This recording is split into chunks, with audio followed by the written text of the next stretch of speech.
What started as an act of documentation turned into a way of honoring things that are often overlooked, taken for granted, and too soon forgotten. I found myself seeking out places and moments that felt transient, on the verge of disappearing.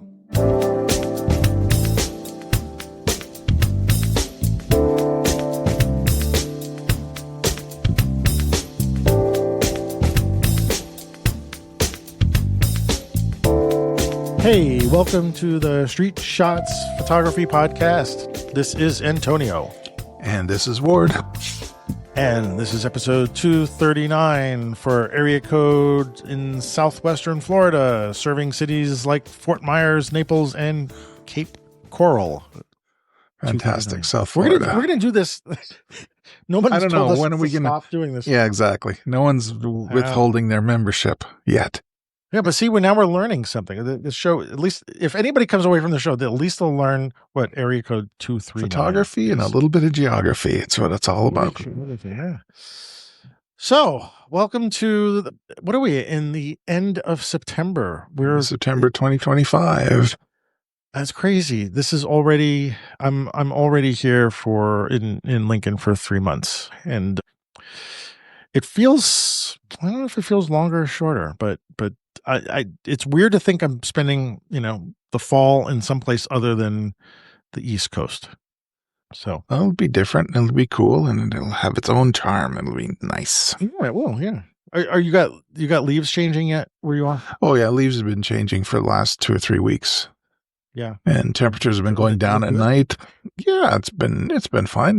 Temperature still gets up into the 70s still here during the day, so not complaining. No, but I mean, you have good colors, you think, this year? Here, not so much. We don't get the reds. It's just yellows, mostly just yellows on most of the trees here. Yellows and oranges. We're getting we're starting to get some nice colors. And I was told that most of the trees here were planted. Nebraska was a naturally tree place. So a lot of trees most of the trees came from people being same here. Planting them. The American elm is all the big trees here are elms here. Yeah, since I can't remember if this was. I went to New York. We went to New York for about 5 days in between shows, and so we're driving around New York, not upstate, but Westchester, upstate, and all the trees. I forgot how tree-y New York is. And we're driving on a parkway called the Taconic Parkway, and the whole parkway is just surrounded by trees. And Angie's with me, and she's from Nebraska, and she's looking at all the trees. I'm like, what's the matter? She's like, look at all this green. It's and it's yeah, and it soon will be red and orange, and it's New York has got some of the best fall colors and stuff like that. It wasn't turning when we were there, but it's just interesting, to meet people or be with people who are not used to certain things. I'm used to, the trees turn beautiful colors and they're great. Mm-hmm. So, but we'll be seeing some of them here. This area that we're living in has got a lot of nice trees and stuff. So, but very cool. Yeah. So, how's been your couple of weeks? Good. I haven't really been doing any more photography stuff. I've just been going to work and walking the dog, my usual. Yeah. Yeah. Oh. So quiet couple of weeks. Good. Yeah, it's been good. Yeah. Well, so I had a job recently. I was photographing the Cornhuskers color guard in Memorial Stadium. So they hired me to do I don't know what the photographs are for. I guess it's going to be for their social media or whatever. But I think there was 36 of them color guard. Which took a good 6 hours in the middle of the field photographing. And wow. So there's colorful, I guess. They're very colorful. They're wearing, the Huskers red and white and gold they have on them. And of course the field is turf and it's not grass. So it's very bright green and there's a big red N in the middle and stuff. And so what I was a little nervous about was I haven't shot these kind of portraits I haven't done these kind of portraits, but like a whole group portraits and individual ones. I haven't done that in a long time. And Angie came with me, and she knows some of the young women on the and plus her daughters in the color guard. And so she was helping me as an assistant. It definitely was a 2-person job, right? Wow. But we had like sort of an assembly line go. Like once we photographed all the groups and all the ranks and stuff like that, then we, Mhm. 36, 30, I think 35 young women and one young man, or 34. I can't remember, but there was one, at least over 30 people. So 34 maybe. Yeah. And each one of them had 3 poses they could choose from. We had made a little Mm. catalog of poses that's like, pick one of these 3, Yeah. Sometimes they're throwing the flag in the air or the rifle in the air, laying on the turf and stuff like that. And I shot it all with the GFX. I was like, let me go medium format with this to give it a shot. And that camera was a bit of a workhorse. So, Yeah. Good. with some hiccups in focusing, yeah, which I wasn't too happy with, but Mm. not all solvable issues. But I was thinking, like, let me go for really nice file sizes, and just for a bit of information, I wasn't using any external lights. Sometimes I had some fill coming in because of the sun, Yeah. but even with backlit, the camera was holding up in the shadows really nicely and holding the highlights. I guess there is something to be said for a nice big sensor that has a wide dynamic range. So Yeah. I'm thoroughly impressed with the pictures that came out of that camera. Nice. Yeah. So the 80 millimeter was the winner lens, and actually I used the 35 to 70, which is their, like, with the kit lens that comes with it, and Mm. that actually did a really, really good job. Like, Yeah. that it's not Good. as sharp as the 80 millimeter, but it was really good. So I've got 1,500 pictures to sort through to come up with 3 for each of the members of the color guard. But it was nice to feel like a photographer again. Like, Cool. people. This morning I went to the coffee shop, and the barista was asking me, he's like, "How's your weekend?" I was like, "Oh, I'm really tired. I had a long shoot yesterday." But she's like, "Oh, you're a photographer?" I'm like, "Yeah, I'm a photographer." And it was nice to say that. I was like I got back to my table and I was like, "Yeah, I haven't Yeah. said that in a I while." am Like, a where I actually felt photographer. like, yeah, I felt like I could be behind those words. Yeah. So Nice. anyway, I'm glad so for we you, have man. an That's interest. cool. Oh, thank you, thank you. So we have a nice show today, right? We have We a have a guest on. visitor. We If have you a guest. We have a Yes. visitor, yeah, yeah. What's his name? His name's Ben Geier, and Ben he's Geier. Yes. produced the book that came out, I think, in this past July. And what's it called? Because I don't have the title in front of me. I have it with me. It's called Viewing Hours: America's Vanishing Culture.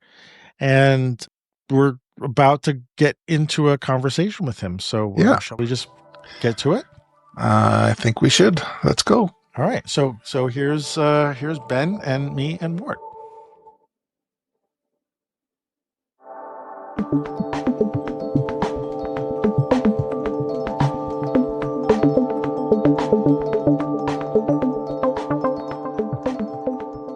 Ben Geier, welcome to Street Shots. Thanks for joining us tonight. Yeah, thanks for having me. Yeah, we got hold of your book from the publisher. I forgot what the publisher is already. Trope Publishing Yeah, Trope. Company. Yeah. Yeah. And we were asked if we wanted you on the show. I was like, definitely want you on the show. That's great. As I'm looking at the pictures, first of all, I'll say congratulations on the book. It looks great. I don't have the physical copy. I was going to try to glom one off of you, but I have the PDF. But because I want this book. It is a fantastic book called. Yeah, it is Viewing Hours: America's Vanishing Culture. And I want to talk to you about the book as well, but I want to get into maybe about the process of making the book as well. But I want to talk about the subject matter that you're photographing, and I'm also going to be asking you some stuff just on my personal level, because I was just telling you offline that I just moved to the Midwest from Brooklyn, New York, and so I want to get your take on some stuff. So that's kind of how I want to sort of the conversation to go. But all right, cool. But thanks for joining us tonight. I really appreciate you taking the time to hang out with us. As we're a little podcast, and we want we want to share the world, our voice with everybody, and hopefully Right. you'll help us along and stuff like that. So, Yeah. Excited. so first of all, tell me about, or tell us about where you came up with the idea for the book. What's going on here? Okay, so I am a designer. That is my full-time job.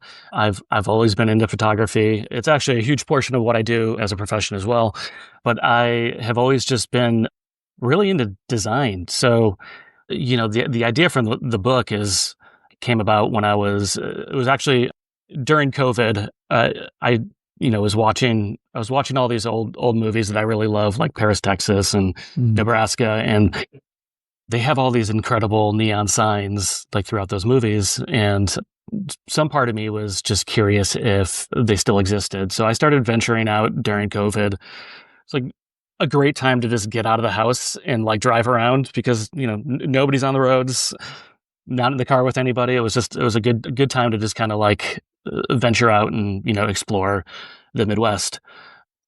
So yeah, like that's really where the idea came from. It's I noticed that a lot of these places, some still existed from these movies that I was watching. Some of them just were completely gone.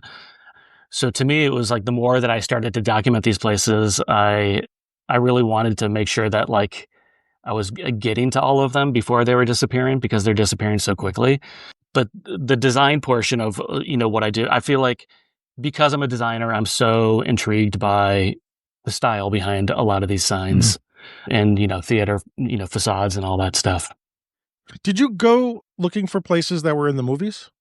Yeah, absolutely. I'm like super really? into like film locations as well. Okay. It's just like Yeah. a fun little like side thing that I do as well. So did you like you were like watching movies, making a list and just trying to figure out where Right. this place is and like, okay, I'm plotting on a map and this is where I'm going to go. Yeah. Oh, that's really cool. Okay. I That like is doing cool. that too. I mean, I've only done it in New York. I haven't done it in Nebraska yet. And you mentioned the film Nebraska, which I haven't seen yet. That's with Oh, Bruce it's such a Stern, I great think, movie. It's Yeah, black Bruce and Stern. white, man. It's fantastic. Yeah, it's black and yeah. white. Yeah. Oh, Yeah, okay. incredible I'll put movie. that I'll put that on my list to see. Put that on your reading list or your viewing list. Have you come to Nebraska to shoot anything? I've been through Nebraska a bunch, but I haven't shot there. I've been trying to get to like more so like Nebraska, South Dakota, North Dakota this year, but it just didn't happen. Just too busy. So I'm hoping for next year. Okay. Well, you pass through Lincoln and stop in. We'll have a coffee and maybe go for a little photo shoot or something. Yeah, like heck that. yeah. So yeah. Everybody drives through Nebraska. I've noticed that. Stop here. Look. It's one of those drive-through states, maybe. Yes. Yeah. Or flyover. Yeah. Flyover state, drive-through state. Not anymore. I live here now. Please. Okay. Okay. Well, I wrote down some questions. I just want to make sure I ask you certain things that I'm really interested in. But when you're standing in front of one of these places, whether it's a sign or if it's like a building or something like that, what's going through your mind telling you it's worth photographing? Like what's the criteria that you're using? Because I imagine you're going to come across a lot of places that are abandoned or closing and stuff like that. And I guess you could photograph all of them, but at some point you're I want to stay and you want to stay and look at this one thing and spend time. I mean, this goes back to the like the design kind of side of things, and I don't know if I really have like particular criteria behind it, but I'm always looking for the locations that signs that have unique lettering, unique colors. I do feel like there's something really great about abandoned signs as well. They have like so much grit and grime that it really adds to the whole, the texture just adds to the overall design. But, in terms of like theaters or restaurants or motels, the architecture plays a really big part in the criteria, but color schemes are like the biggest thing for me. Mm-hmm. If they have that like mid-century, like pastel kind of color scheme, it's like, I'm like all about it. Those are like my favorite to find. But, another aspect of, these like road trips that I take is just going through like all the small, like rural towns, because, the rural towns are like the areas that, I feel like they don't have the money to sink back into, like restoring a building, or it just kind of sits Yeah. because they don't have the money for it. So I feel like you find so much incredible signage in these small kind of rural towns throughout the Midwest. Yeah. Where'd you So grow up? So One I grew second. up outside of Chicago Okay. in a town So called Geneva. was it more urban?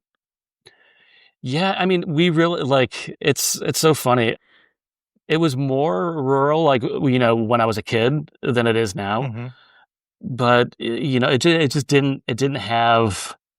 I feel like there's a lot of money in that town, and I feel like they're always restoring buildings, or they're always Right. Right. demolishing stuff and replacing it with some kind of like modern architecture, which I'm just like not a fan, not a fan Yeah. of. Right. Right. Like Yeah. I believe in Come to kind Brooklyn. of Yeah. yeah, right, Yeah. It's the same thing. Yeah. yeah. So for your road trips, you travel with the family, yes? I do. I do sometimes. Like I love taking road trips with my kids. They're all kind of like starting to get a little bit older now. Like my daughter's in college, and my son's a senior in high school, and I have another son that's a freshman. So I feel like the family road trips just kind of they just they're far and few between, like between. So most of these road trips that I'm doing is more like solo trips. Yeah. Yeah, I'm a big fan of the American road trip. I've done a few of my own, although mostly to cover miles, not so much for photography. When I really need to, as I get older, it's something I definitely want to do. Yeah, it's so fun. Yeah, you can take like a trip that would take a day and make it like 2 weeks. Yeah, I spend so much time on the road, photographing this stuff that it really kind of slows me down from getting from point A to B. Yeah. Do you find have any inspiration from photographers who have gone before, like Walker Evans or Stephen Shore or something? Just the kind of the thinginess of what you're photographing and the sense of history, besides the decay that you're documenting. I'm such a like funny photographer in the way that I don't know. Like I mean, I really love William Eggleston. Mm-hmm. His stuff is great. But I feel like I find more inspiration from design in general. Mm-hmm. Yeah, I was thinking about that one because when I look at your pictures, there's sometimes there's a lot of symmetry in the buildings that you're photographing, and of course I'm looking at like that one.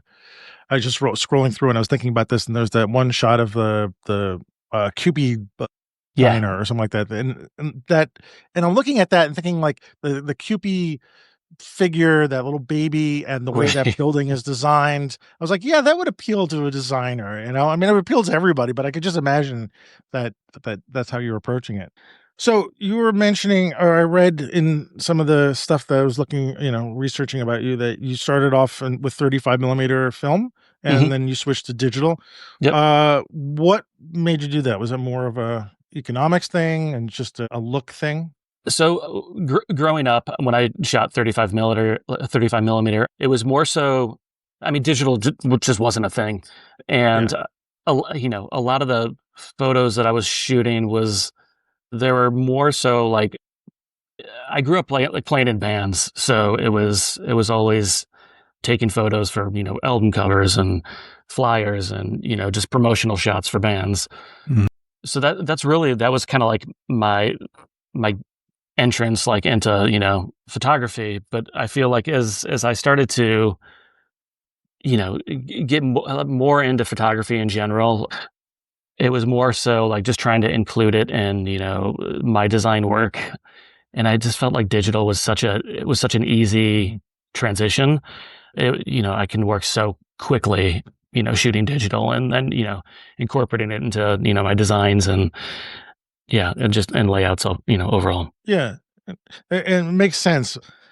But of course, as I'm looking at your pictures, you're first of all, I want to discuss or ask you about your choice of color palette, because you've gone and made pictures that look like they're recorded on film, right? And so obviously, digital is easier to work with, and you can choose whatever color palette you want. But how does your color palette work in with what you're photographing? Like, you're making these deliberate color choices when you're showing your pictures. And this is not meant as a criticism. I'm actually, and the reason why I'm asking this, just so you know, is that I'm sort of on the same, a little bit of a journey here as well in Nebraska, where I'm Mhm. trying to figure out who I am as a photographer. And I'm from Brooklyn, and I do a lot of street photography. And now I'm sort of examining the landscape because Yeah. number one, there's a lot less people here. I Right. can't walk around the streets and shoot people. So I'm shooting, buildings and structures, and I'm realizing that part of what I'm doing is altering a bit of the way it looks visually when I'm recording that. It's not necessarily reality, which is fine because photography is, it's an art form and we can do these things. So when I looked at your work, I resonated with a lot because you're taking these places that you're going in these different lighting situations, and you're giving it a look that looks analog. And so I'm really curious about what's going through your mind when you're doing that or why you're doing that. And I'm hoping maybe I can learn a little bit from you, like what's driving that. Yeah, I mean, I definitely try to make things look more like film, and I think that's just because it plays into the nostalgic part of what I'm photographing. Uh, it's interesting. I feel like most photographers, when they shoot anything outdoors, they're looking for like kind of cloudy days where it's they get like nice balanced light. I love shooting. I love shooting all of the buildings and everything that I shoot when it's really harsh sunlight. Right, I noticed Um, that you're yeah, Yeah. going out in some of the harshest light possible, yeah, which is and probably like an and odd thing for a photographer, mhm. but I feel like it makes all the colors really pop, and it makes editing all the post on that stuff just so easy to work with. Yeah, it makes all the colors just so vibrant.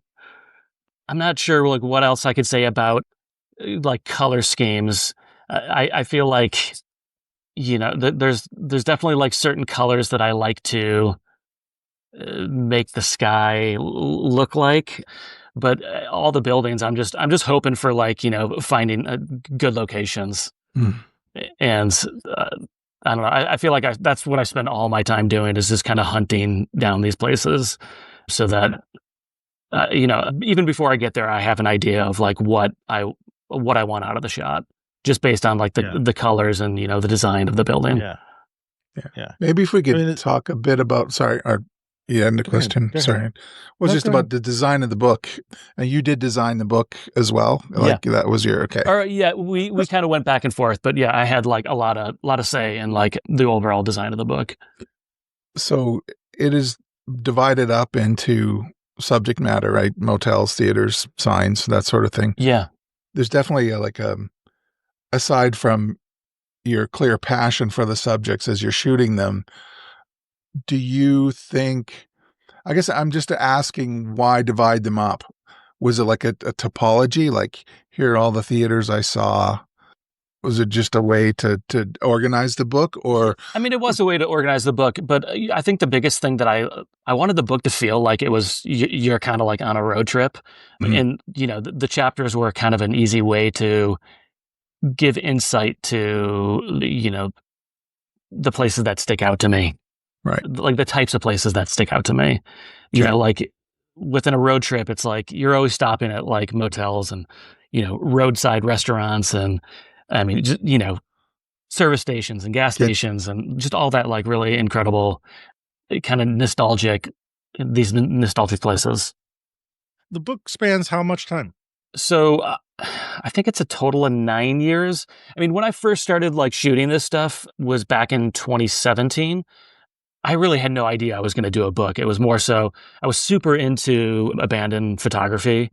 So I had gone to, they pronounce it Cairo, Illinois, which is like this, it's famous for just being like basically a ghost town now. Oh, It really? still is Oh, a town. It's still a functioning town, but it was a, massive port town, like, 1920 to 1950 or something like that. And now it's just, every single building is just barely hanging on. oh, Yeah. Yeah. Is it just economically downturn, or is it just like why? Yeah, they had a lot of flooding that happened, I think, in the Oh, yeah. 60s or 70s that just really, everybody just kind of up and left. Yeah. Hmm, cool. We're sorry, not cool. What am I saying? But it's interesting. It's It's an terrible. interesting place. Is it one of those towns with like 50 people left in it or something? Or It feels like it. yeah. Yeah, it feels like it. Actually, the- when I just thought of something. You're photographing a lot of places that they're about to close, they've closed, they're abandoned, they're in that range. Do you ever think of see, I think about this sometimes, and I haven't passed through any like abandoned towns, but I just think about this. Do you ever wonder who the last person was who locked the door? Like who left the town? Right. Because I always wonder about that because you look at it, I think about it in the terms of a town. Like at some point there was like one or two people left or three people, and they that was it. But the rest of the town was empty and they left and that was Right. it.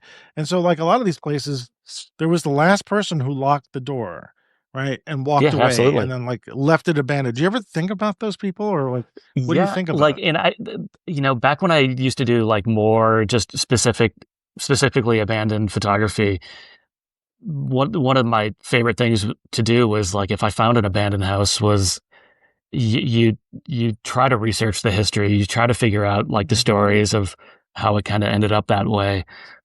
Like even like theaters, I think it's really it's really interesting to just to figure out like what was the first movie that played there, or Yeah. what was the last movie that played That's right. or like like what did it become like after it was a theater? It's like it became like we just talked about Cairo. The theater there was, it burned down, they rebuilt it, burned down again, they rebuilt it.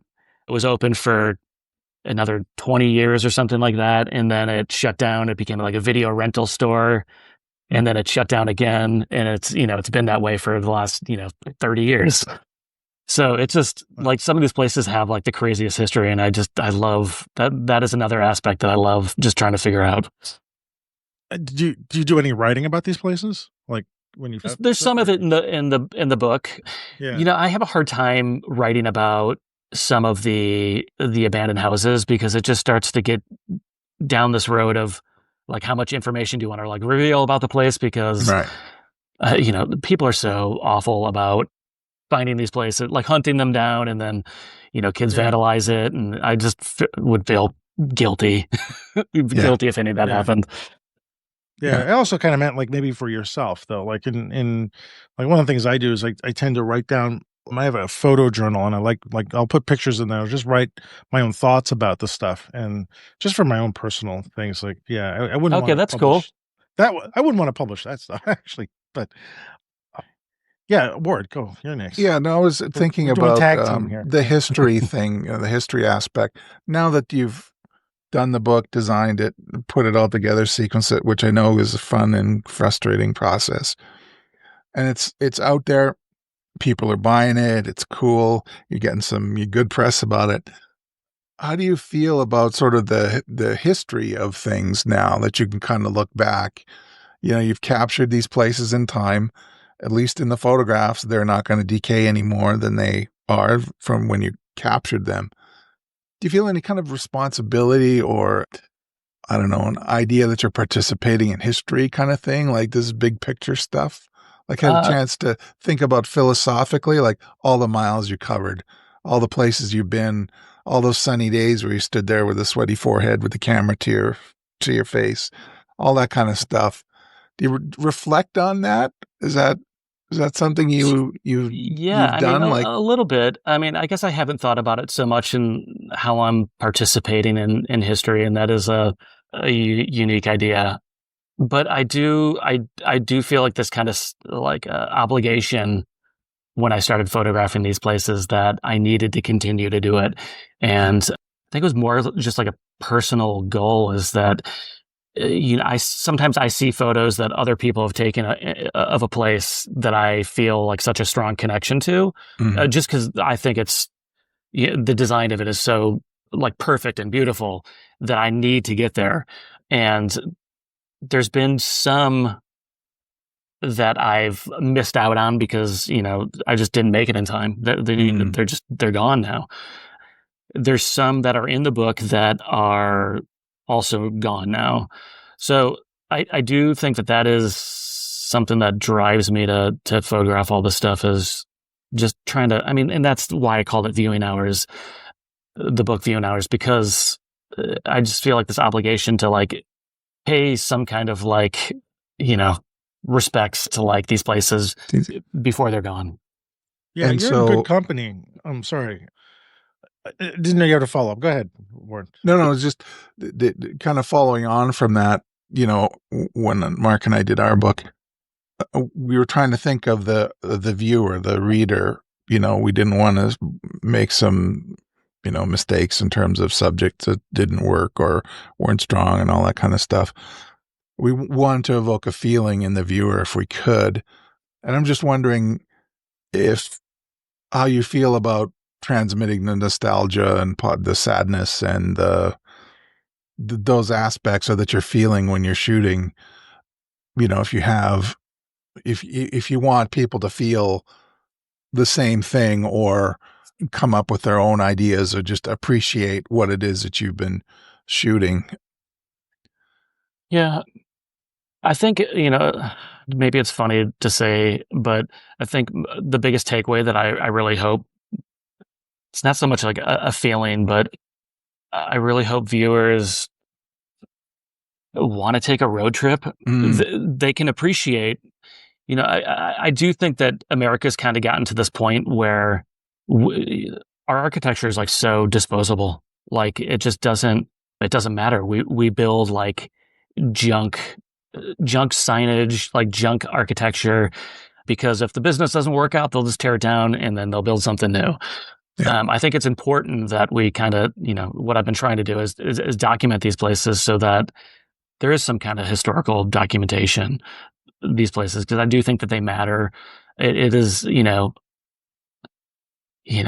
mid-century design is such an American just design aesthetic that I think is like important for people to appreciate. Cool. And I got one more question for you. I like hearing war stories, whether it's in our professional work or whatever. Is there some place that you went to visit where something wacky happened, or there was some danger involved, or bad weather, or something that one of those pictures, when you go through it, you go, oh, I remember that day. That was crazy. Is there one location and one subject that you can think of over the years that you had when you were doing that, when you were producing that work? Well, they were sunny days, maybe, there wasn't.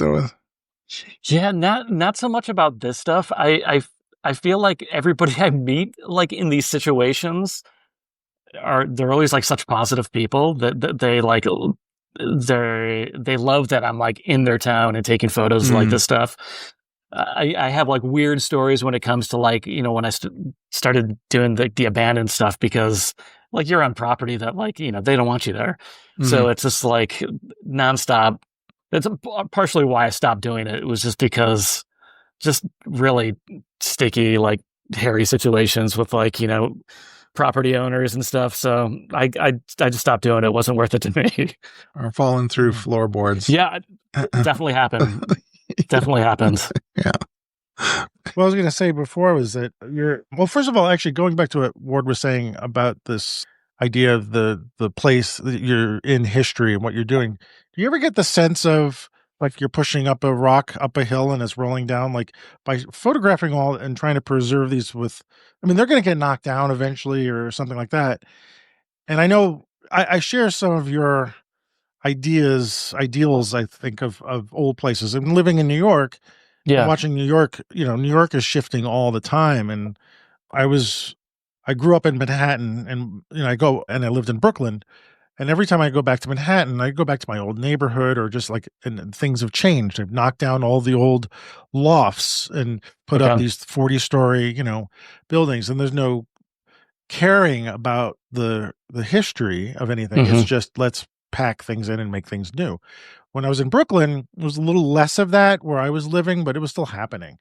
And so I would record places and watch them change over time, even in a short period of time. And I felt like, well, what am I going to do with this stuff? I like showing it to people and getting them to try to understand and realize, we're losing history here. Mhm.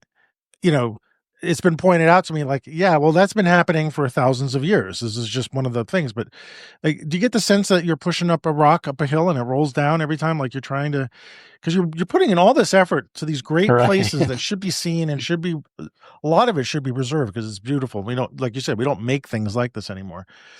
And yet, No, you might come back a year later and it's knocked down. And you're like, okay, well, why right. am I doing this? Right. I mean, all I can get is photographs out of it, which is great. But do do you think you can make some change? I don't know. There's absolutely that aspect to it, and there's no getting away from it. Although on the flip side of that, there are like certain. So, some of the locations in the book are from Route 66. The Route 66 has the big like centennial coming up in 26. There's so many businesses that have, or just so many people that have bought a piece of property, whether it be like, some service station or some roadside attraction, and they've invested a ton of money and a ton of time to rehab these places, and they're back open. What is it? Meteor City is like a really good one. It's been shut down since like the early 2000s, and just this year they reopened the whole thing, and it looks incredible. So it's like there's so many places that are prepping for the centennial, and I know that it's for like a purpose, but it's good that there are so many people that care about these kinds of things, that they have the money to invest into it. But yeah, Well, and I mean, hopefully your book is going to spark some, people into thinking, okay, this stuff that needs to stay around. yeah, right. And is that Right. the hope in some way? Yeah, for sure. I mean, I think that's definitely probably the number one hope out of the book, is that people Yeah. actually care about these locations and want to see them thrive. Do you think one more question? Sorry, what word? That's right. Do you think it's a photographer's responsibility to record these things? Like I feel it is. Like I feel like if I can do it and make some record of it, even if it's not published, if it's not shown, at least the pictures will have existed someplace and someone might find them someplace. And so I kind of feel a responsibility to do that if I'm able. Do you have that Yeah, same? absolutely. I mean, I think Yeah. that's what photography is like so incredible for, is like the documentation of these like moments in time. So Yeah, I was going to say, because you're in good company. I mean, when I look at your pictures, and of course, I think of Walker Evans, who traveled around during the Depression, photographing. And one of my favorite things that he did was recording. I'm always going to get Greek revival style architecture down in the okay, South, and he went into a lot of places that were abandoned or falling apart and photographed them. And I'm sure some of them exist now and some of them don't exist. But we had on our show a while back, and it was, I don't know if you heard of this couple, James and Carla Murray. They photograph storefronts in New York City. oh yeah, I have, yes. And they're doing They have a essentially book, the right? same thing you're doing. They have a book. Yeah, where they I have think it's several called books. Storefronts, right? Yeah, storefronts. And Yeah. I went through and pulled out a quote from their book. And they said, we hope that our project acts as an artistic intervention to help draw attention to and preserve the small shops whose existence is essential to the distinctive, colorful atmosphere of the city streets. And I thought, you're in their company, they're in your company. It's like you're trying to preserve, and the stuff that they've done, like they'll go and they'll shoot a delicatessen. In fact, they shot one in my Yeah. old neighborhood, Right. and that place closed during COVID. It was a place called the Clover Deli, and they photographed it while it was open. And then the pandemic shut it down, and it was a place it was actually a place of my youth where I used to hang out. And So they're immediately- seeing this stuff happen. Yeah. Well, sorry, go ahead. Yeah. No, so immediately you have this connection with this place because it's from your youth. You grew up going to there. Right. Right. And it closes down inevitably, right? And it turns into a Starbucks or whatever, Right. you just drop in whatever, chain store you want there. But also, Ward was mentioning this before about the way your book is organized, by almost like you're creating a typology. Like by grouping things together, like all the diners together and all the hotels together and all the signs together. And that is, this cataloging of our history is something that it just goes beyond a deeper sense of just photography and making a book and art. Can you speak to that a little bit? There's some deeper sense.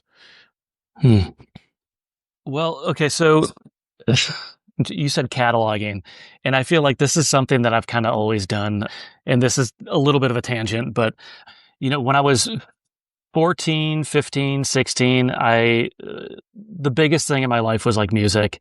I would go to a place in Chicago called the Fireside Bowl. It was a bowling alley that was like shut down, but nobody used it as a bowling alley.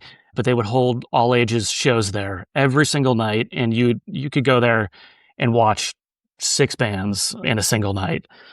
And it was such like an important part of my youth.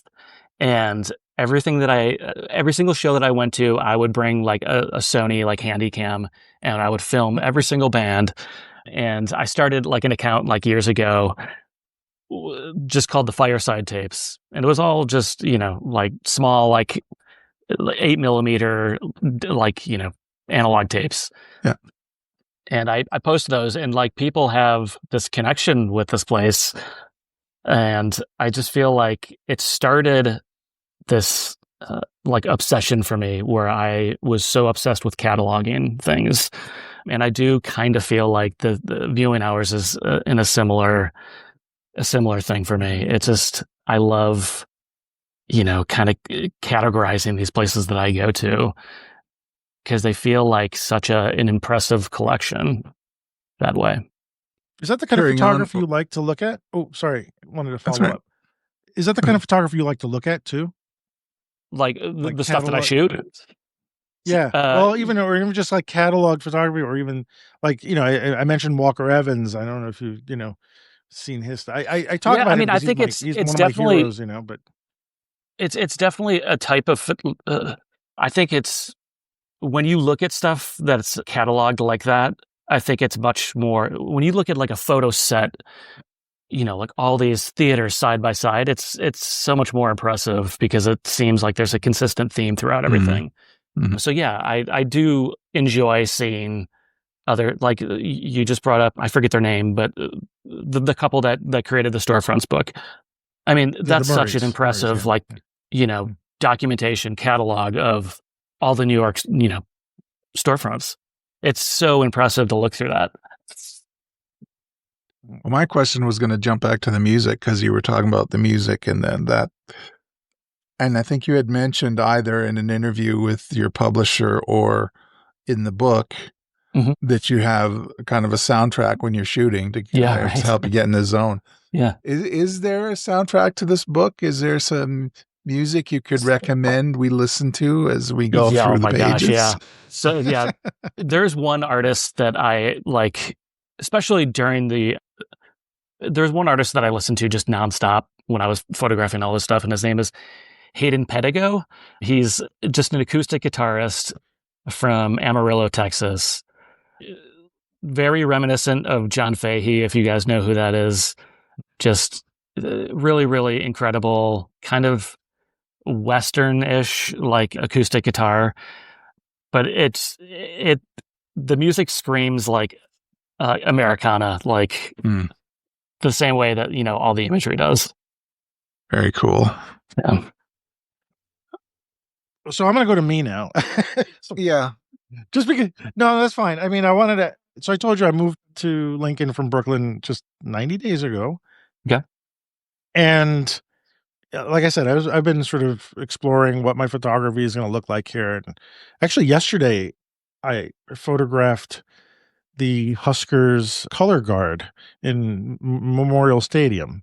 Okay. So we were doing all these portraits of them. It was nice because I haven't shot a job like that in a while. And I was going to say, holy crap, that was a hell of a job, because it was like 36 women, and it took 6 hours of doing it, but it was nice to be in the middle of Memorial Stadium. Anyway, I haven't done that work in a while, and it was kind of fun. Like, oh yeah, I know I can shoot, portraits of people on, football fields.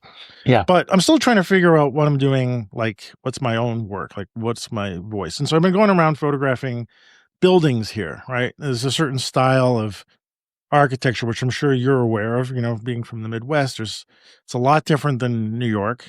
And I've been finding myself like, going to the Walgreens and photographing the Walgreens sign and Hmm. photographing the print shop across the street and these flat one-story, like the one-story buildings that look just so different than what I'm used to.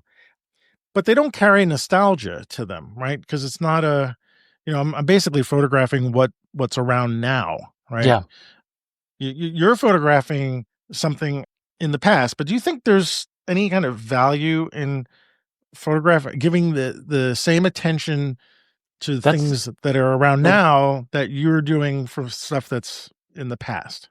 that's such an interesting question because I mean, I think about that a lot, Hmm. because the same way that like something's nostalgic looking for me is, like the places that, that are around right now, are those going to be nostalgic for, future generations? I have no idea, but it's such an interesting perspective on that. Right, because I think of like, again, sorry to go back to Evans, but like he's photographing stuff in the 30s of his time period. Like it's Right. stuff of him, and maybe he's not thinking that it's nostalgic to him. It's like, but we look at it now and we're like, oh, we're having these feelings about these old structures or old things, Yeah, or even the right. Carlas, the Murray's shooting the storefronts, like I was saying about the Clover Deli, like it brings up something. But here I am photographing these things now and wondering, okay, well, will these have value? Yeah, Is this maybe. nostalgia? Because does it have like, people back in the 70s and 60s and the 50s when the buildings and signs that you were being made are probably thinking like, who cares? This is just, Right. nice stuff and we're doing it nice, Right. but they're not thinking about it the same way we are. Yeah. So Yeah, I it's mean, just it's an interesting it thing to think it about. is. And who knows, like, how the story kinda unfolds for, like, all of these, businesses. I mean, maybe it will have some incredible story, 20 years down the road. Yeah. Um, What about, I'm just thinking, so book is out. Are you still keeping up the road trips? oh, yeah, What's like, next? it's every weekend for me. Oh, Really? cool. Yeah, I mean, so you were talking about, like, you moved into Nebraska. Man, if I was to recommend anything, it's driving, 3 hours in one direction and just exploring every single little town along the way, and then taking a Really? different route back. You find so much, like, Okay. cool stuff that way. So, I mean, that's I haven't done that yet. I mean, I've been here 90 days just getting settled and I'm thinking like, I should take a road trip. But again, I'm from New York and I'm like, road trips were not the thing that I do in New York. So, yeah, I mean, I got right. a car here and I can Right. drive and like, like going out into the great unknown.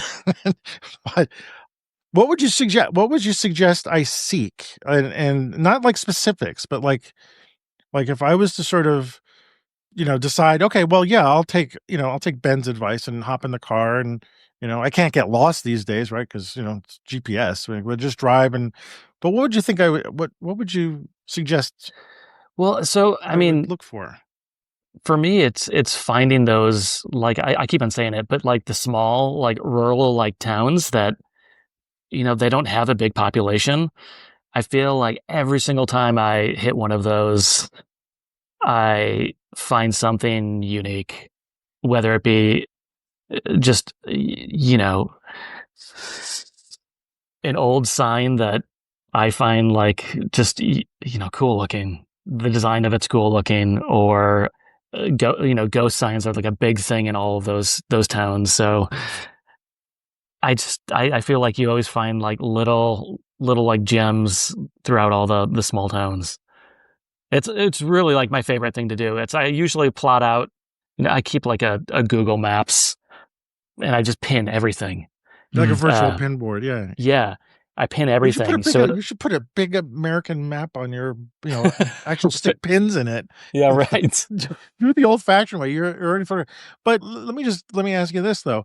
What's it like, because we're all sort of, one of the things I realized when I moved here was that as I'm photographing things here, I'm an outsider. Like, I'm not from Nebraska. I'm never from Nebraska. Mhm. I won't be from Nebraska other than I'll live here, but I don't have the mentality. I mean, like, I didn't grow up seeing these things, so I'm an outsider. I'm an outsider recording this stuff, and Mhm. in some sense, you're an outsider as you're going to all these places. You know, Yeah. you're visiting and you're stopping and you're coming in for a little bit and going. And so how do you feel about that? I mean, and like, what's the? I'm not sure that's the feeling is not the right thing, but like, what do you think about that? Like, what do you think it is to be an outsider recording Well, I said it earlier. So something like you're not I from? run in I run into like a lot of people, from that area, and they're always like super welcoming. They're happy to, that I'm photographing stuff. A lot of these places that I go to, and say I post something on, the social media platform, so many of the viewers are like reach out to me being like, "Oh man, I want a print of this place because, you know, I took my wife, our first date was, at this restaurant," or, people that are so attached to like the movie theaters that they went to, like, as a kid. It's like they see this stuff and they're like, "Holy shit, I haven't seen this place since I was, 13 years old and I moved away." And it's like shocking to like come across this in the feed. So I get that all the time, and I it's such a unique, such a unique feeling because it's just, yeah, I don't know. People, you recognize people appreciate the types of photos that I'm taking. Yeah, Have I've you had any the good. one last thing? Oh, sorry. I just Sorry. want to jump on that. Have you photographed any place that is in your history that is in the book? Or That was going to be my question. Yeah. Oh, yeah, okay. Yeah, that's a good or question. maybe not even in the book. Just in general. Yeah, Like, have you it's photographed nothing. something? Yeah. None of the stuff in the book. I live next to a building called the Campana building. It's like a streamlined building from like the 40s. It's like one of the most beautiful buildings, and I think it started as a soap company, but it's like right down the street from me, and I'm obsessed with this building. It's such a bizarre, it's such a kind of a bizarre looking building, Mm. but it's so unique, and I photograph it like every I don't know, every few months. Cool. I got one more question for you. Going through the process of, shooting, putting together sequencing, putting together the book. I know I've been asked this question with my friend Mark and I creating a book. Do you have any recommendations or philosophies or things that you learned in producing this book that you think would have value to others who are kind of in the same circumstance? They want to create a book. Yours is pretty hefty. It's over 150 images. Yeah, yeah, somewhere around there. Any lessons you learned that you think would be valuable to impart to someone who's thinking about creating a book like this, or just creating a book in general? The thing for me was like I never knew I was creating a book.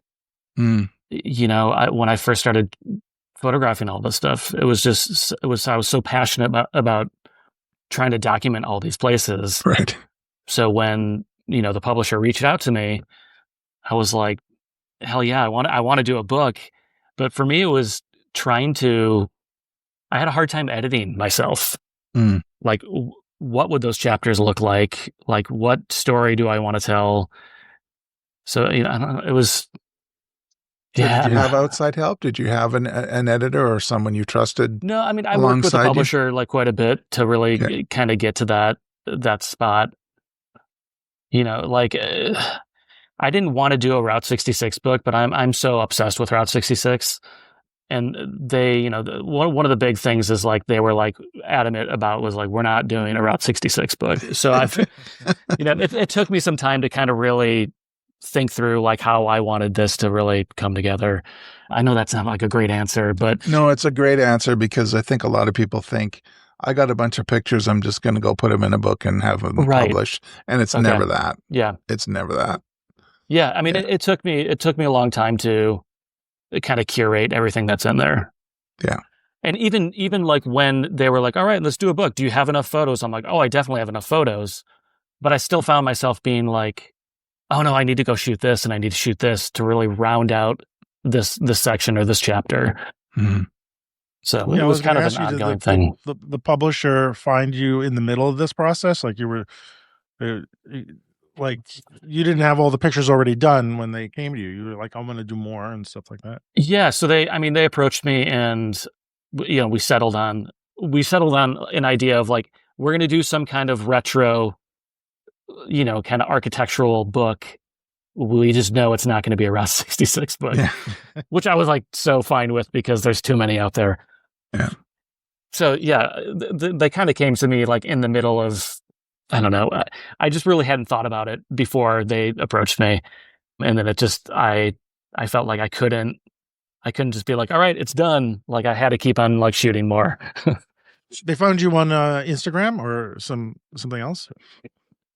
Yeah, one of the people that at Trope, I used to work with him for like a really, really long time, and we just remained, in contact. And he's such a fan of my photography, and I'm such a fan of his photography. But yeah, I kind of just had worked out. Do you find that the socials are helpful with the work that you're showing? Like, do you like doing that?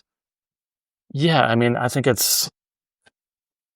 have like a love-hate relationship with things like Instagram. I hate that they kind of dictate, like how I don't want to shoot everything in portrait 4:5, but it's like, if you shoot anything other than that, then you're not getting exposure. I hate all that stuff, but there really isn't a better platform to get your stuff out there. It really is.